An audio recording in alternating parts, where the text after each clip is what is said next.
It may have been the finest goose, but is it the finest figure? Here's your Christmas spot on the Funko Pop books, A Christmas Carol, Tiny Tim.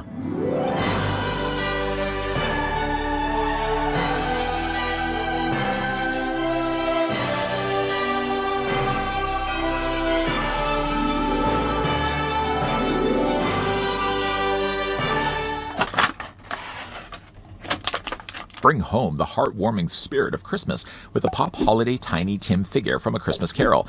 Featuring the beloved character with his crutch and cheerful demeanor, this figure captures the innocence and hope that Tiny Tim represents in this classic tale. Perfect for collectors and fans alike, the Pop is a delightful reminder of the importance of kindness and family during the holiday season. While I haven't been visited yet by the ghost of things yet to come, I don't know the fate, unfortunately, of wee Tim. What I do know, at least, is that this is the third figure we've looked at from the Funko Pop books Christmas Carol, the other two being Ebenezer Scrooge and Jacob Marley. We'll be bringing those two characters in a second. I couldn't help but also notice, let me just interrupt my own train of thought, that while we have gotten Tiny Tim, we never got a Bob Cratchit. I feel like the importance of Bob Cratchit is just as relevant as Tiny Tim, and yet Tiny Tim is the only one from the Cratchit household that got a Funko release of him, at least part of this wave. With that being in mind, though, let's take the tape measure and just see how tall Tiny Tim stands. He seems to be also standing pretty good, thanks for the crutch under his arm. The figures are going to stand about 4 inches in height. That's going to translate, though, to a figure that's 10 centimeters tall. Now, while I can't really speak much for the future, living only in the present, I can tell you that we've already had a look at Ebenezer Scrooge. We'll interlock the bases together here. And we've looked at, of course, Jacob Marley. And if you're looking at all three characters, Tiny Tim is going to be about the same size as Ebenezer Scrooge, though Ebenezer obviously has his nightcap on top of his head. He isn't going to be, though, as tall as Jacob Marley. Jacob Marley also is floating from his display base, so that's probably one of the reasons why he has a little bit more of a lift. But all the three figures work quite well with the fact that they all have interlocking bases like this. Unfortunately, though, Tiny Tim suffers the same fates, so to speak, as Ebenezer Scrooge, in that both the characters don't attach at all to their display stands. One of the issues really that I had with Ebenezer Scrooge is that the peg that they provide on the cobblestone base here doesn't do all that good of a job of actually attaching inside the hole on the bottom of his feet. So if you go to put it on the base, I mean, he's barely on there. Tiny Tim, again, sort of has the same problem. Like, the figures barely attach onto these pegs. I feel like the pegs, if anything, could be a little bit bigger than what they are. Now, again, just to put Tim over here to the side, we'll also take off Ebenezer's display base. You've already seen for yourself that you can take these bases and interlock them together. From the design standpoint, they seem to be exactly the same. They're only obviously painted here on the top, nothing painted on the bottom. We'll move these off to the side, and we'll get then a closer look at Tiny Tim. Again, really strange. Actually, move that's Ebenezer Scrooge out of the way. Let's bring Tiny Tim back in here. It's, again, strange that we never got ourselves Bob Cratchit. As far as I know, this is the first and only wave that we got from the Christmas Carol. So, having already looked at Ebenezer Scrooge and Jacob Marley, the only other characters we have still yet to look at is the Ghost of Christmas Past, present, and yet to come. Of course, backing out a little bit, let's get a closer look at Tiny Tim.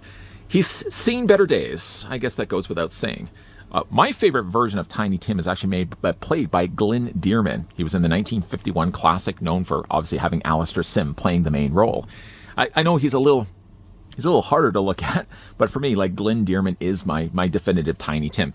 This isn't necessarily based on one of the movies, for example. This is basically just Tiny Tim from the actual books.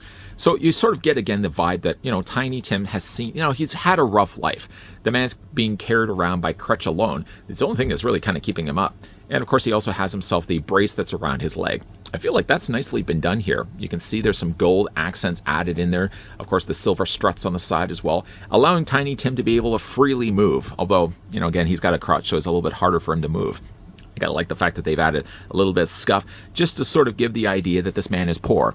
Again, like with Tiny Tim, the thing about Bob Cratchit is, despite really having very limited of a wage coming in, he was still able to keep his house going and always had a full table of feasts and spreads and treats galore. Tiny Tim never really went hungry. Of course, when it comes to his cap, the cap is nicely colored here in blue. It's non-removable, so there's no way, like with the cap for Ebenezer Scrooge, you can't take it off or anything like that. But the hair is sculpted generally quite well. It's more of a darker brown that they have here. And of course, Tiny Tim has the trademark look for the Funko Pops, that being the large black eyes. The color for his face is nice. I mean, like, Tiny Tim, for as hard of a life as he had, whatever hardships, still he manages to pull off the biggest smile. And that's really, again, the spirit I feel for Christmas. I mean, again, like, even if you have very little in life, the best thing you can do is really make the most of what you have. And Tiny Tim certainly embodies that. Again, the coloring of his jacket, you know, again, like the fact that he still has matching jacket to hat, that's quite the feat to be pulled off. He has a nice little scarf also in there as well to keep him warm. I think the pants that they've done is nicely as well. They added in some nice panel lining. The figure doesn't have any posability either. I mean, other than really just, again, like the standard head swivel. That's all you're really going to be getting afforded here for Tiny Tim. But that goes, of course, with the territory of all the Funko Pops for that matter. I mean, all of them generally just only have a straight head swivel. The thing, again, that kind of confuses me, though, is once I get this guy back onto his display base, why, oh, why is his father omitted from this wave? I mean, I can't expect the entire Cratchit household to be getting Funko Pops, because after all, I only have a limited mantle space anyways. The likelihood of me being able to put all of these collectibles out on display would be impossible. But I guess one thing I could also really do, as I mentioned in the earlier review, let's just get Ebenezer Scrooge back onto his display base. You don't have to necessarily have them connecting, well, let's spin this around. You don't really have to have them necessarily connecting the way that you, well, where's his foot? Where's his blasted foot? I actually had this going the wrong way. But you don't have to necessarily have them interlocking that way. What I might just end up doing is putting them on the mantle, kind of like where one row is kind of in front of the other, so I can occupy a little less space, because I've got a lot more collectibles, it seems, for 2024's Christmas than I did in the earlier years. And of course, we also have ourselves Jacob Marley. Again, I don't know how I'm necessarily going to have these displayed on the shelf, but I do like the look of the Funko Pops. You know me. You know me. I'm not a big Funko Pop advocate.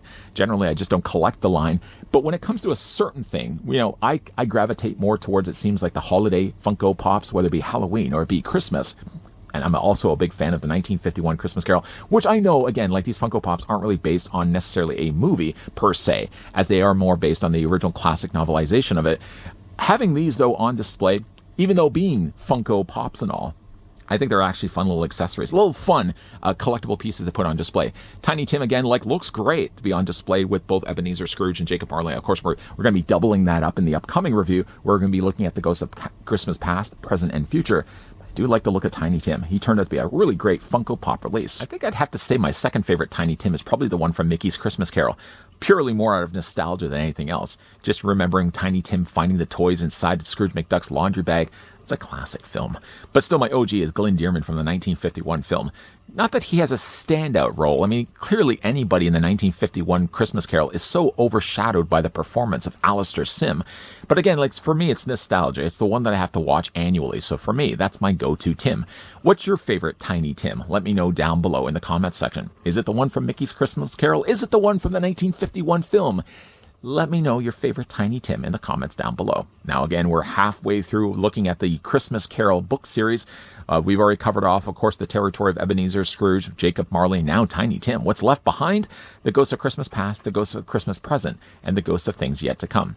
I think what I might just end up doing is grouping all of those ghosts together, considering that they're the ones that visit Ebenezer Scrooge in all the same nights. It probably would make the most sense, instead of doing them as separate reviews, we're going to be looking at all of them all together. So make sure you're coming back to this channel. If in the meantime, though, you guys did enjoy this video, why not hit it with a like? You guys want to stick around for more so? Hope so. Hit that subscribe, turn on that bell. But the most important thing is that you're coming back for the rest of this festive season. As always, thanks for watching. See you guys next time.